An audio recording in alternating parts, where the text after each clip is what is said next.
Hello, and welcome to Hanging with Hexwave.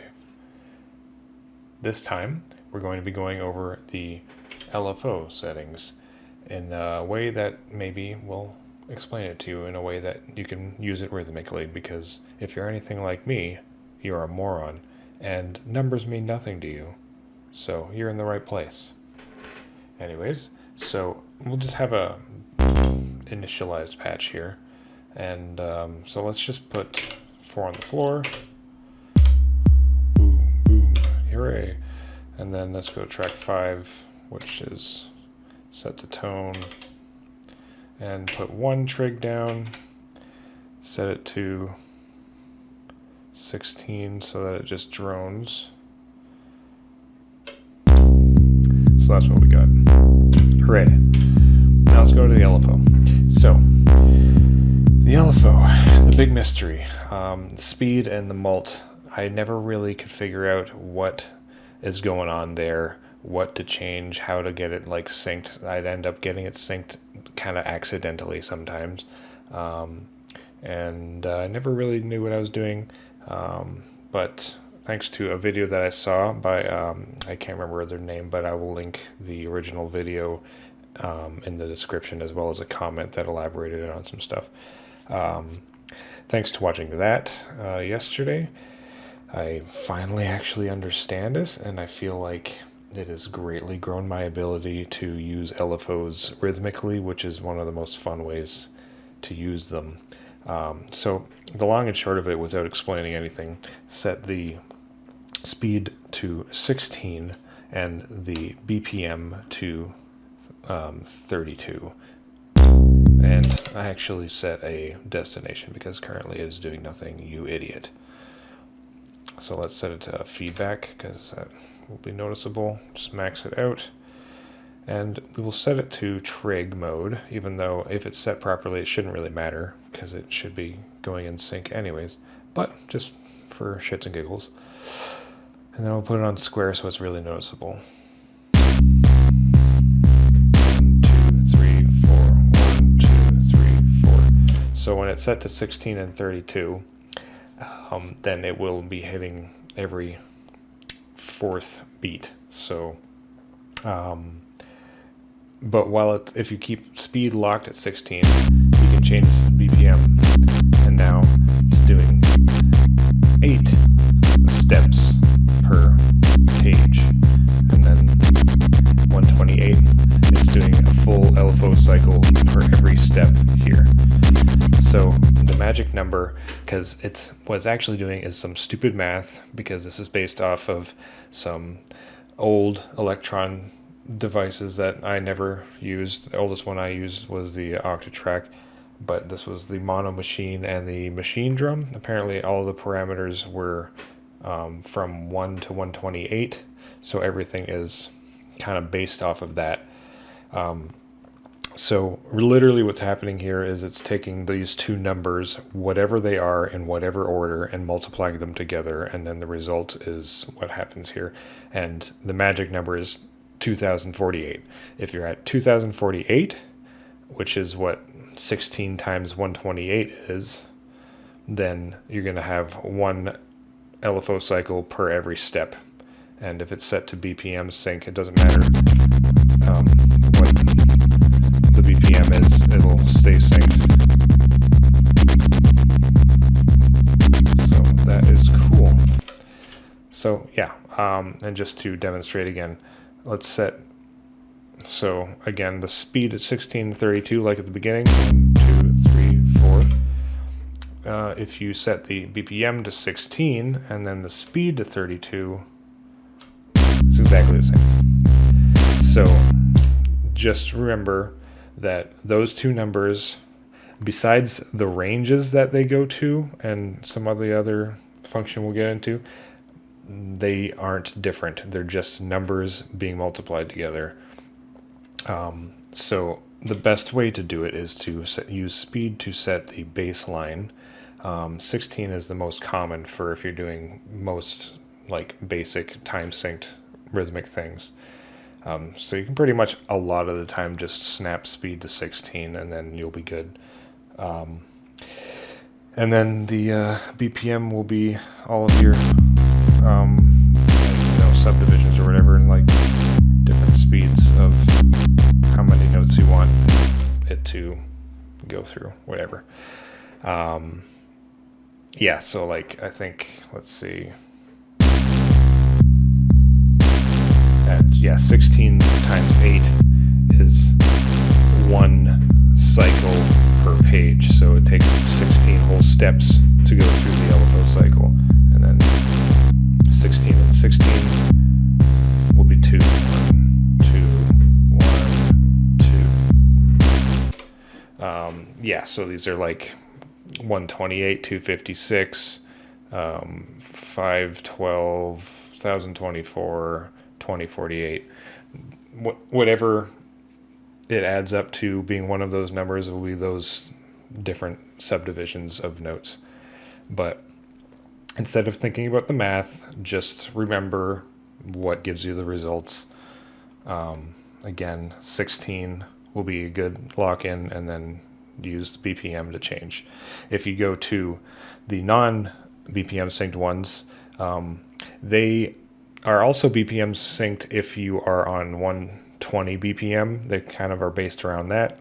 So let's put it at 32. We're still at 16 and 32.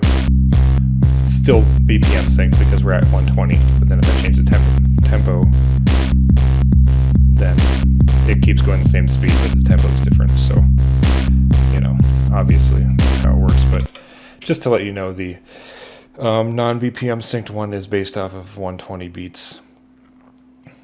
So that kind of covers that.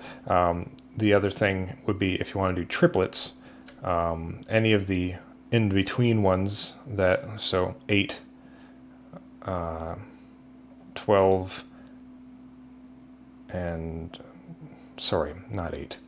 So 12, 24, and 48. Any of them, those are divisible by 3, and those will be triplets. So you can put on 24 and then change the BPM, and it'll be locked to triplets. So that's pretty cool. Obviously, if you want things that aren't triplets or dead on the beats, then that's when you would find some magic thing with the speed in between. But I mean, if you're doing that, then you probably don't need the information in this video. So that covers the triplets. So the other thing would be the negative. So if you go negative, so negative 16, it'll do the same thing, but it obviously reverses the wave because it's going the opposite direction, but it's the same math, it's just a negative number instead. And also the thing is, for all of the bipolar waves, it doesn't matter if you make the speed negative or the depth negative, it'll have the same result. So let's say negative speed and negative depth will result in them both being positive, so it just sounds exactly the same as if they were both positive, or the negative depth and, oops, I turned up the volume instead. The positive speed will be the reverse wave again. And even in addition to that, if you have them both positive, you can just change the phase start, like by holding funk and flipping that, and then it makes a negative anyways. So that's just 3 different ways to flip that, so you know that you can basically just kind of choose. There is differences between speed and depth as far as the unipolar waves, which is the exponential and the ramp. So on those, the speed will make it, let's go to the other one, either ramp down or ramp up. So negative will make it ramp up instead, or it'll reverse the direction of the wave more accurately. And then the depth will flip the direction that it is going. It'll make it negative instead of positive. So with that, you can make 4 different possibilities of the direction of it. So that is handy to know. And, you know, I can show you examples, but instead I just won't, because I think you kind of could figure that out yourself. Yeah, I'll show you just one really cool use, I mean, just a basic example of how you can use this rhythmic stuff. So, like, you just put a trigless trig there, and then lock this to 64. And then put another one, another one there, lock that to 128. And that's pretty sick, right?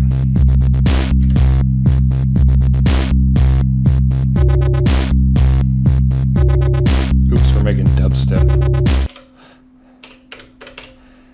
Alright, so erasing that from memory. The only other thing that I can think of that I did not go over yet is the fade. So I did spend a long time on the fade, and it is the stupidest thing.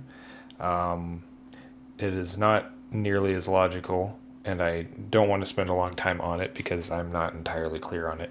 But what I basically came to the conclusion of is that fade is based off of time, not related to the tempo or any of the other decisions here. It's literally time, because I had it on, I think it was 16.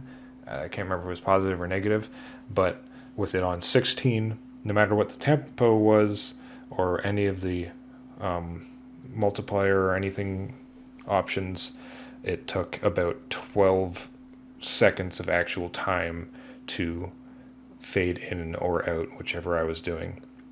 And so that's kind of interesting. So I guess you kind of just do fade by how it sounds. It's probably the easiest way to do it. And then the only other thing I can think of is that it seems to be kind of exponential, like it ramps up real quick. So you'll have to just kind of be careful, and a light touch will change it a lot.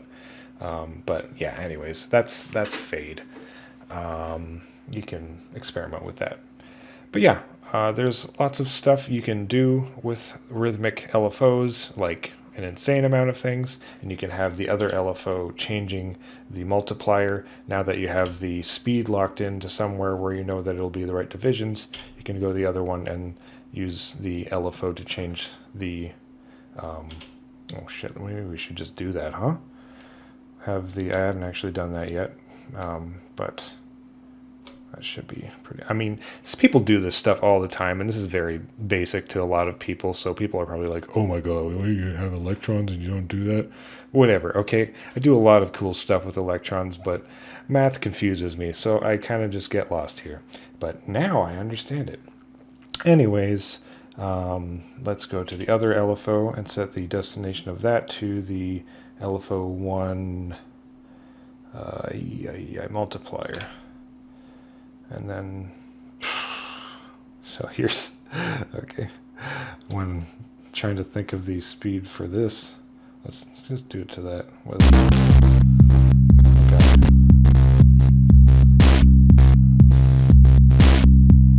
I guess we want it to be slow.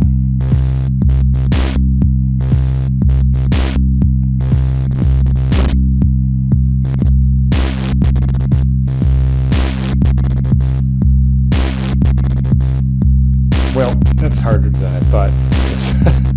Then you're trying to think of like, okay, what are these numbers that are affecting something that is going between different locked numbers? So what does changing the depth of 1 do? Does that make it go from 8 to 16? And then anyways, okay, yeah, you can do stuff there if you're smarter and cooler than I am. It's a pretty low bar. Anyways, I hope you found this in some way useful. Again, go watch the original video that I watched. And yeah, I hope I didn't forget to go over anything that I did in the original time that I recorded this, where it was actually like 30 minutes long, which is ridiculous. But yeah, okay. Anyways, thanks for watching. Have a good one.